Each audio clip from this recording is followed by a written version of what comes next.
Okay, chapter 6 1945 પછીના વિશ્વની અંદર આપણે વાત કરતા હતા.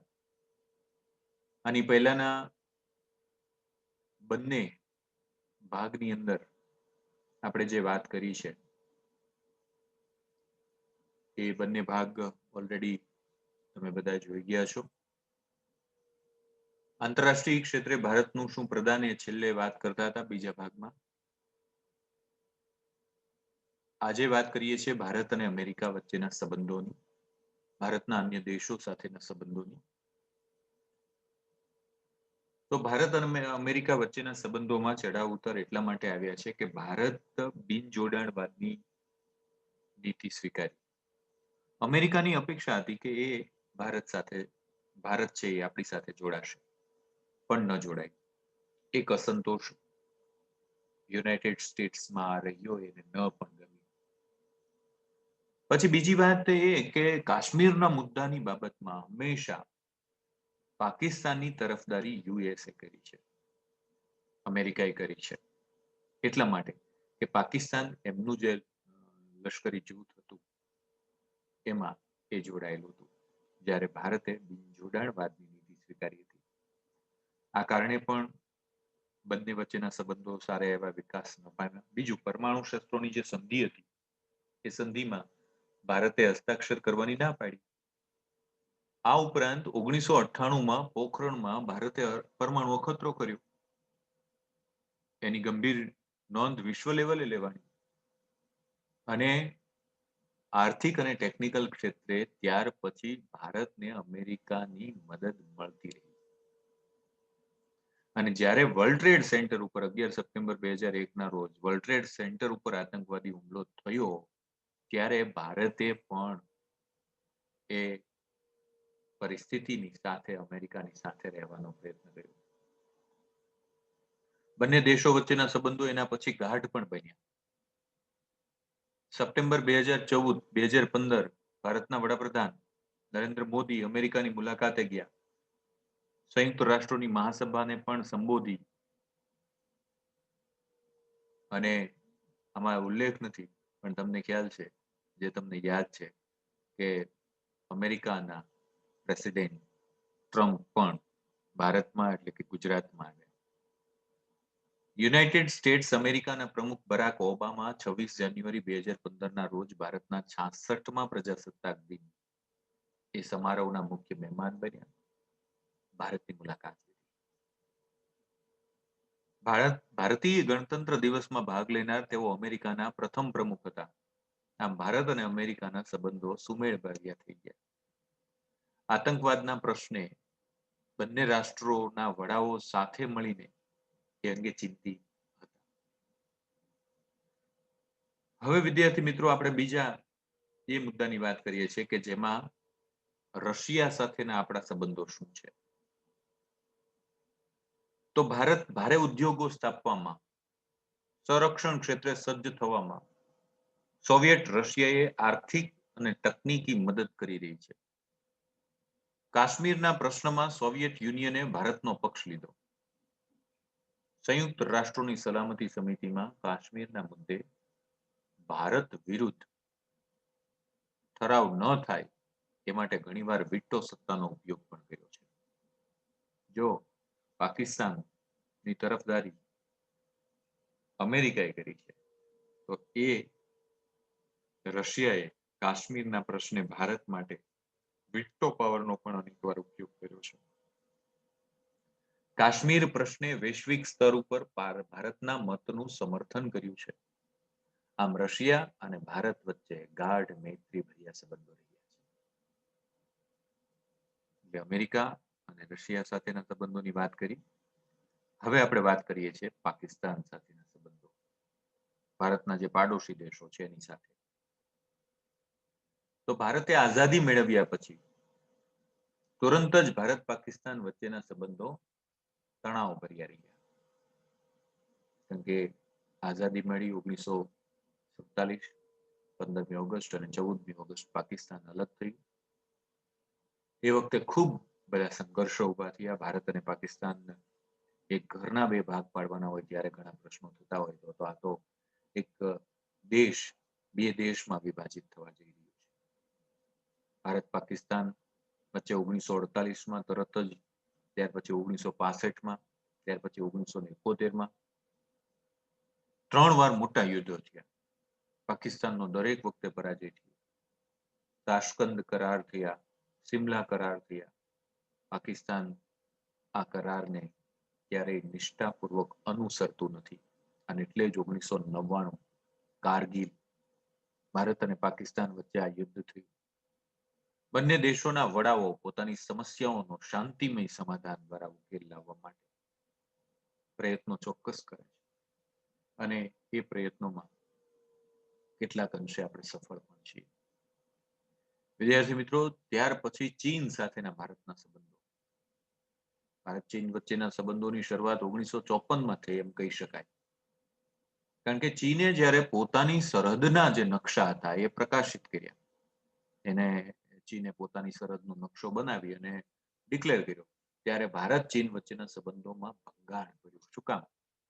કારણ કે આ નકશાની અંદર ચીને ભારતનો ઘણો મોટો વિસ્તાર પોતાનો છે એવું દર્શાવ્યું. એટલે ભારતે એનો સખત વિરોધ કર્યો. ભારત અને ચીન વચ્ચેની સરહદ દર્શાવતી જે મેકમોહન રેખાનો ચીને અસ્વીકાર કર્યો. એક મેકમોહન રેખા છે, બોર્ડર છે, જે ભારતે જ્યારે દર્શાવી ત્યારે ચીને એનો વિરોધ કર્યો. બંને વચ્ચે મતભેદ થયા. ભારત ઉપર ચીને આક્રમણ કર્યું 1962.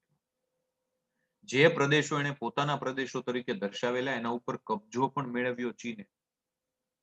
ભારતે સરહદનું રક્ષણ કરવા લશ્કર મોકલ્યું. ચીને એક તરફી યુદ્ધ વિરામ જાહેર કર્યો. એ રીતે યુદ્ધનો અંત આવ્યો. આ પ્રશ્નોનો ઉકેલ માટે મંત્રણાઓ થઈ, પરંતુ કોઈ સમાધાન શક્ય નથી. છતાં છેલ્લા દાયકા દરમિયાન ભારત ચીન વચ્ચે પરસ્પર સહકાર, મૈત્રીપૂર્ણ સંબંધો વિકસતા રહ્યા.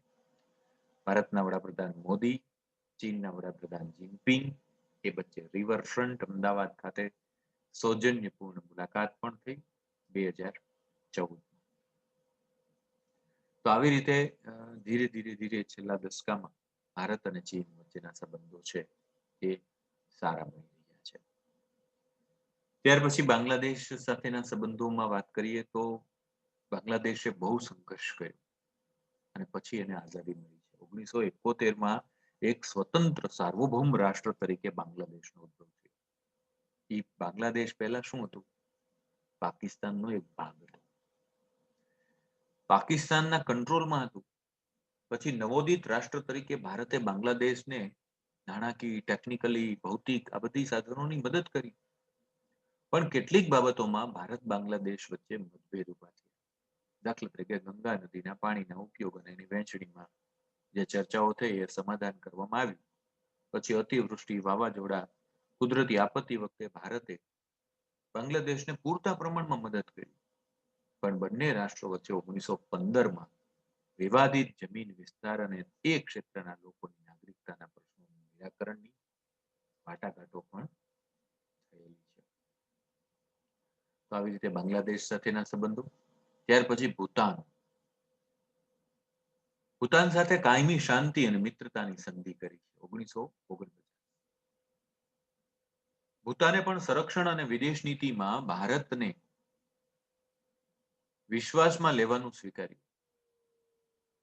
ભારતે ભૂતાનને સંદેશા વ્યવહાર અને વાહન વ્યવહારના વિકાસ માટે મદદ આપવાનું સ્વીકારી સંબંધો મજબૂત બનાવ્યા. વડાપ્રધાન નહેરુએ ભૂતાનની મુલાકાત લીધી 1958. ભારતના રાષ્ટ્રપતિએ ભૂતાનની મુલાકાત લીધી 1970. ભૂતાનને યુએનનું સભ્ય બનાવવા ભારતે મદદ કરી 1971. ભારતના ભૂતાન સાથેના સંબંધોમાં ક્યારેય તંગદિલી ઊભી થઈ નથી. ભારતના વડાપ્રધાન નરેન્દ્ર મોદીએ ભૂતાનની મુલાકાત લીધી 2014. એ દરમિયાન પ્રધાનમંત્રીએ ચર્ચાઓ દરમિયાન કહ્યું કે ભારત પ્રગતિ કરશે તો તેની સીધી અસર પાડોશી દેશો ઉપર પડશે. બંને દેશો ઉપર પરસ્પર સુરક્ષા સંબંધિત સહયોગ પર સંતોષ પણ વ્યક્ત કરવામાં આવ્યો. આવી રીતે ભારત અને ભૂતાન વચ્ચેના સંબંધો. શ્રીલંકા.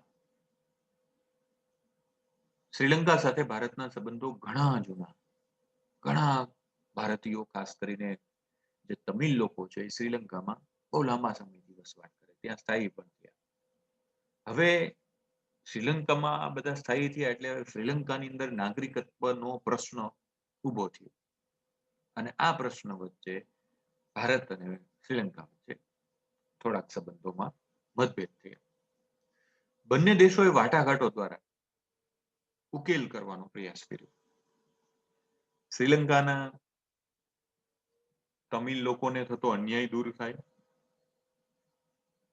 તમિલ સંગઠનો અને શ્રીલંકાની સરકાર તમિલ સમસ્યાનું શાંતિમય સમાધાન કરે, એવી ભારતની એક ઈચ્છા. ભારતના વડાપ્રધાન નરેન્દ્ર મોદીએ શ્રીલંકાની મુલાકાત વખતે તમિલ પ્રભાવિત વિસ્તાર જાફનાની મુલાકાત લીધી, 13 માર્ચ 2015. શ્રીલંકન તમિલ અસરગ્રસ્તોના પુનઃ વસવાટ માટે 27,000 જેટલા મકાનો ભારતની આર્થિક સહાયથી બનાવવામાં આવ્યા. શ્રીલંકા સાથે ભારતના મૈત્રીપૂર્ણ સંબંધો છે. ત્યાર પછી આપણે નેપાળની વાત કરીએ વિદ્યાર્થી મિત્રો. બંને એકબીજા એવા દેશો છે કે ક્યારે આપણે ભારતમાંથી નેપાળ આવી જઈએ કે નેપાળથી ભારતથી નેપાળ જતા રહીએ, એટલા નજીક દેશો છે. બંને દેશો વચ્ચેના સમજૂતી કરારો પણ થયેલા છે 1950માં. એ સમજૂતી મુજબ બંને દેશોએ એકબીજાની સાર્વભૌમ અને પ્રાદેશિક અખંડિતતાનું જતન સ્વીકાર્યું છે. બંને દેશના નાગરિકોની એકબીજાના દેશમાં મુક્ત અવરજવરને માન્ય પણ રાખેલ છે. નેપાળના સામાજિક આર્થિક વિકાસમાં ભારતે હંમેશા મદદ કરી છે.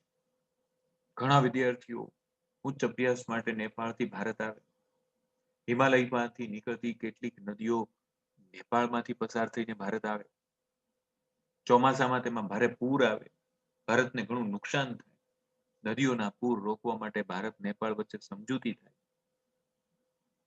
ભારત હંમેશા એ માટે પ્રયત્ન કરે. 25 એપ્રિલ 2015ના રોજ નેપાળમાં 5.8ની તીવ્રતાનો ભૂકંપ આવ્યો. 8,000ની આસપાસ લોકો મૃત્યુ પામ્યા, અને કુદરતી હોનારતમાં ભારતે બચાવ કામગીરી માટે નેપાળને મદદ કરી છે. નેપાળના પુનઃવસન માટે સહાય પણ કરી છે. ત્યાર પછી અફઘાનિસ્તાન. ભારત અફઘાનિસ્તાન સાથેના મૈત્રીપૂર્ણ સંબંધો ધરાવે છે. નવસર્જનમાં ભારતનો સિંહ ફાળો રહ્યો છે. અફઘાનિસ્તાનના બાંધકામ ક્ષેત્રે, આરોગ્ય ક્ષેત્રે, કેળવણી ક્ષેત્રે ભારતનો બહુ મોટો ફાળો છે. એના આર્થિક સામાજિક ઉત્કર્ષ માટે ભારતે આર્થિક મદદ કરી છે. કુદરતી આપત્તિ વખતે ભારતે આર્થિક મદદ કરી છે. અફઘાનિસ્તાનના પાર્લામેન્ટ હાઉસનું બાંધકામ પણ ભારતે કર્યું છે. ત્યારબાદ અંતિમ મુદ્દો આ પાઠનો, ભારત મ્યાનમાર બંને વચ્ચેના સંબંધો. મ્યાનમાર, જેને આજે આપણે બર્મા કહીએ છીએ, બહુ સારા સંબંધો ભારતના. આઝાદી પછી મ્યાનમારને 1948માં આઝાદી મળી. બંને દેશો વચ્ચે મૈત્રીપૂર્ણ સંબંધો ત્યારથી જળવાય. આઝાદી પછી મ્યાનમારે ભારત પાસે વિકાસ માટે આર્થિક સહાયની માંગણી કરી. ભારત તાત્કાલિક એ સહાય મોકલી આપી, કારણ કે ભારત મ્યાનમારને આર્થિક રીતે મજબૂત કરવા માંગતું હતું. ભારતની વિદેશ નીતિનું ધ્યેય વિશ્વમાં શાંતિ અને સલામતી જાળવવાનું છે. પણ આ બધા દેશો સાથેના સંબંધોમાં આપણે જોયું કે પ્રસંગોપાત ભારતને પાડોશી દેશો સાથેના સંબંધોમાં ચઢાવ ઉતાર થયા છે.